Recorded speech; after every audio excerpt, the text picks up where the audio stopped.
बहुत शुक्रिया चेयरमैन साहब। सबसे पहले तो मैं आपको मुबारकबाद देता हूँ कि आपको ये मनसब अल्लाह ताला ने दिया है और जिस ग्रेसफुल तरीके से आपने फ़ोन किया और अल्लाह ताला को ये हम्बल साइड पसंद है, तो मैं आपको बहुत दिल से मुबारकबाद देता हूँ। उसके बाद मैं अल्लाह ताला का शुक्र अदा करके अपनी मरूम वालदा, अपने वालिद का शुक्रिया अदा करता हूँ। उनकी दुआओं से MQM और पीपल्स पार्टी ने मुझे इंडिपेंडेंट सपोर्ट किया, मैं उनका शुक्रिया अदा करता हूँ। और रिगार्डलेस मेरा क्रिटिसिज्म भी रहा उनकी तरफ, कभी सही भी था कभी गलत भी था। मैं PTI का भी शुक्रगुजार हूँ कि कराची में जब उनको पता चला कि मैं कंटेस्ट कर रहा हूँ तो उन्होंने बॉयकॉट अनाउंस किया नहीं लेकिन अनाउंस कर दिया, तो मैं उनका भी शुक्रिया अदा करता हूँ। मैं उनका भी शुक्रिया अदा करता हूँ चेयरमैन साहब जिन्होंने मुझे सपोर्ट किया, लेकिन उनका बहुत ज़्यादा करता हूँ जिन्होंने टेल का जोर लगाया मुझे रोकने के लिए। लेकिन अल्लाह ताला की मर्ज़ी नहीं थी और अल्लाह ताला की मर्ज़ी थी कि मैं इलेक्ट हो जाऊँ, तो मैं हो गया। दो तीन चीज़ें हैं चेयरमैन साहब, मैं आपकी इजाज़त से, क्योंकि पहला इजलास है सेनेट का, मैं उनको तीन हिस्सों में जल्दी से फ्रेज अप कर दूँ। एक तो ये चेयरमैन साहब कि मैं तहरीक इंसाफ का हिस्सा काफ़ी सालों तक रहा और मुझे चेयरमैन साहब ने बहुत कुछ सिखाया सियासत के अंदर। और जिस वक्त मैं, काश वो मेरी बात सुन लेते, जिस वक्त मैं निकाला गया पार्टी से सही बात कहने पे, उस वक्त पार्टी सितारों से बात कर रही थी और चेयरमैन साहब चांद से बातें कर रहे थे। लेकिन मैं निकाला गया, ठीक बात करने के ऊपर निकाला गया, और उसके बाद मैंने मॉरली एथिकली जो मुझसे कोई सीट वापस नहीं ले सकता था, मैंने वो सीट भी वापस की तहरीक इंसाफ को। उन लोगों की तरह मैं नहीं रहा जिन्होंने प्रेस कॉन्फ्रेंस की चेयरमैन साहब के खिलाफ, बानी चेयरमैन के खिलाफ, इमरान खान साहब के खिलाफ 9 मई के वाक़ियों की मजम्मत करके अपनी जान छुड़ाई और फिर भी कुर्सियों पे बैठे रहे और बेनिफिट लेते रहे। मैं उनमें से नहीं था और ना हूँ आज के दिन भी, और उसी प्रिंसिपल पे खड़ा हूँ कि अगर मुझे अल्लाह ताला ने मौका दिया है तो मैं इंडिपेंडेंटली वही सब करूँ। शिबली फराज साहब हैं, मेरे कुलीग हैं, इसमें इधर बहुत सारे लोग मेरे साथ हैं जिनके साथ बड़े हो गए हम साथ स्ट्रगल करते हुए। शिबली फराज साहब हैं, खड़े रहे अपनी जगह के ऊपर, बड़ी कदर है उनकी और वेल डिजर्व पोजीशन पे आज बैठे हुए हैं। और मुझे खुशी है उनको देखकर कि वो एटलीस्ट वो बेनिफिशरी नहीं है जो प्रेस कॉन्फ्रेंस करके दोनों तरफ विकेट के खेल रहे हैं और शायद चारों तरफ भी आज के दिन को लोग खेल रहे हैं। इसी तरीके से मैं आपको सिर्फ ये बताना चाहता हूँ कि चेयरमैन साहब, हमें अब rules of the business set करने पड़ेंगे सेनेट के। चेयरमैन साहब, यहाँ बहुत तमाशा हो गया है, ये अपर हाउस है, लेजिस्लेशन का अपर हाउस है, और जब पेटी बंद भाई अपने साथ खड़े होते हैं, गाउन पहनने वाले साथ खड़े होते हैं, तो सेनेट के भी भाई, पेटी बंद भाई अब साथ ही खड़े होंगे और हम दिफा करेंगे अपने मुखालिफ का भी सियासी। और ये वो सब कुछ नहीं होने देंगे जो आज तक इस ऐवान में होता रहा। प्रोडक्शन ऑर्डर की डिमांड की है उन्होंने चेयरमैन साहब, मेरी भी गुजारिश होगी ज़रूर दें, सेनेट के मेंबर्स हैं उनको बुला लें, कोई प्रॉब्लम नहीं होगी। लेकिन अब ये चीज़ नहीं होगी चेयरमैन साहब कि फैसले जो सेनेट या कौमी असम्बली से पास होते हैं लॉ के तहत, उस लॉ को हम बनाते हैं, हम ही इम्प्लीमेंट कराएंगे, डिफाइन भी हम करेंगे और समराइज भी अब हम ही करेंगे। ये नहीं हो सकता कि कोई सादिक और अमीन के सर्टिफिकेट इस ऐवान के बाहर हमें दे, हमारी पगड़ी उछलेगी तो हम पगड़ियों के फुटबॉल बना देंगे। यहाँ मैं, तलाल चौधरी साहब और ऐसे बहुत सारे लोग हैं जिन्होंने बहुत कुछ सफ़र किया है लाकानूनियत की वजह से, आइन और कानून की धज्जियाँ उड़ते हुए हमने देखा है। हमारा कसूर यह था कि हम वोकल थे, हमने समेत मैंने उन लोगों को भी टेक ऑन किया जिन लोगों का आज भी लोग नाम लेते हुए कांपते हैं जब वो कुर्सियों पे थे। 94% हमारा एक इदारा है, इंस्टीट्यूट है, इंस्टीट्यूशन है जिसमें ईमानदारी या डिसिप्लिन नज़र आता है। वो शायद कुछ इंडिविजुअल्स की वजह से 5-6% कॉम्प्रोमाइज़ होगा, लेकिन 90% पे तो खड़ा है। तो अगर वो बॉर्डर पे हमारा दिफा कर रहे हैं, साचिन पे खड़े हैं, तो ह्यूमिलेट हम उनको क्यों कर रहे हैं? जहाँ तक मैंने अपने कॉलीग्स की बातें सुनी, अपने दोस्तों की दुख भरी दास्तानें भी सुनी, वालदा सबकी जो हैं हयात और जो नहीं है हयात वो सब मोहतरम हैं, पेरेंट्स, फैमिली मेम्बर्स सारे। लेकिन मुझे उस वक्त बड़ी तकलीफ़ हुई जब मैंने सुना कि मेरे कोलीग की वालदा को प्रॉब्लम हुई और वो सफरिंग में था। या हाइडिंग्स में था, तो मैं याद दिलाना चाहता हूँ कि है बहुत अच्छा आदमी, मैं याद दिलाना चाहता हूँ कि सर मेरी वालदा डेथ बेड पे थी जब इसी आइन और कानून के ठेकेदारों ने मुझे पनिश करके ज़बरदस्ती बुलाया गया, मेरी पगड़ी उछाली गई, मुझे बगैर ट्रायल दिए बगैर गैलरी को सुनाने के लिए, इम्प्रेस करने के लिए 8 वीलॉक्स के अगेंस्ट फैसले सुनाए गए।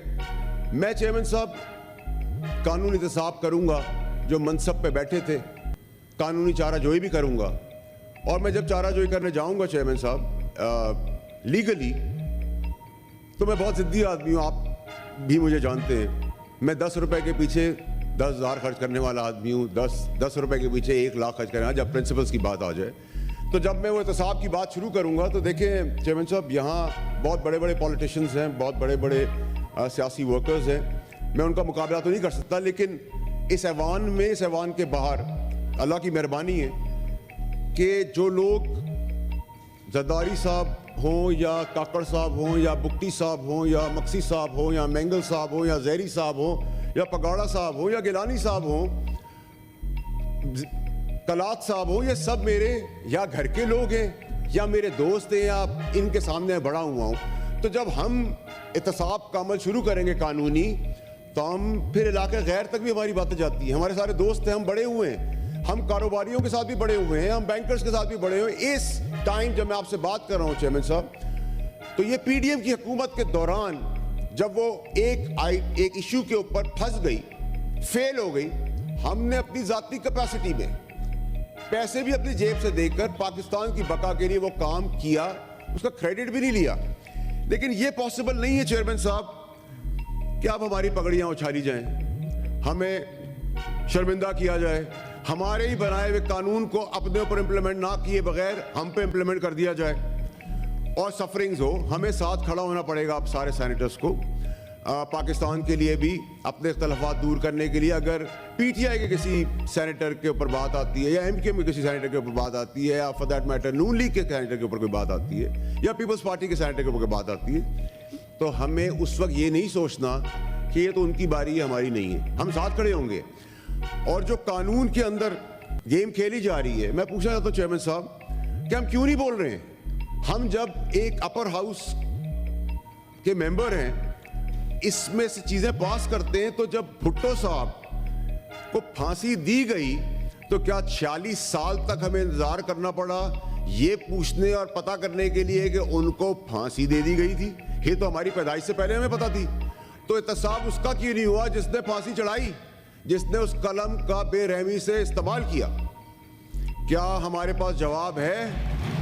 14 साल जरदारी साहब को कैद बामुशक्कत में रखा गया, कोई शवाहिद नहीं पेश हुए, और फिर उनको 14 साल के बाद रिहा किया सबूत ना होने की वजह से।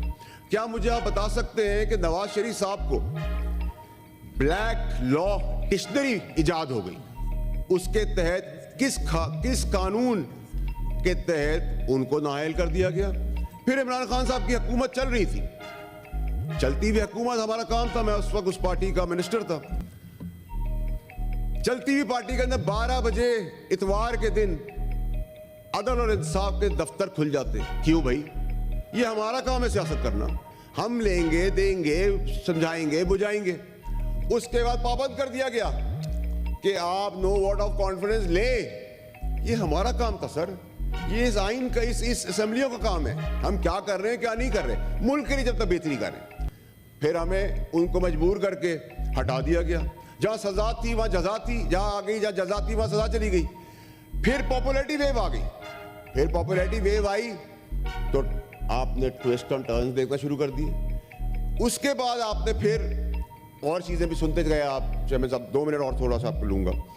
फिर आप चले गए इसी कानून के धक्के खाते हुए। हम ये जो मैंने आपको फहरिस्त बताई है, इमरान खान साहब से लेके जरदारी साहब से लेके नवाज शरीफ साहब से लेकर भुट्टो साहब तक, जब तक ये निजाम ठीक नहीं होगा चेयरमैन साहब, ना यहाँ कोई असेंबली, ना प्रोडक्शन ऑर्डर, ना कोई लीडर, ना कोई वर्कर, ये 6 को 9 और 9 को 6 करना जब तक बंद नहीं होगा पाकिस्तान, जो 65 साल से हो रहा है, तब तक पाकिस्तान नहीं ठीक हो सकता।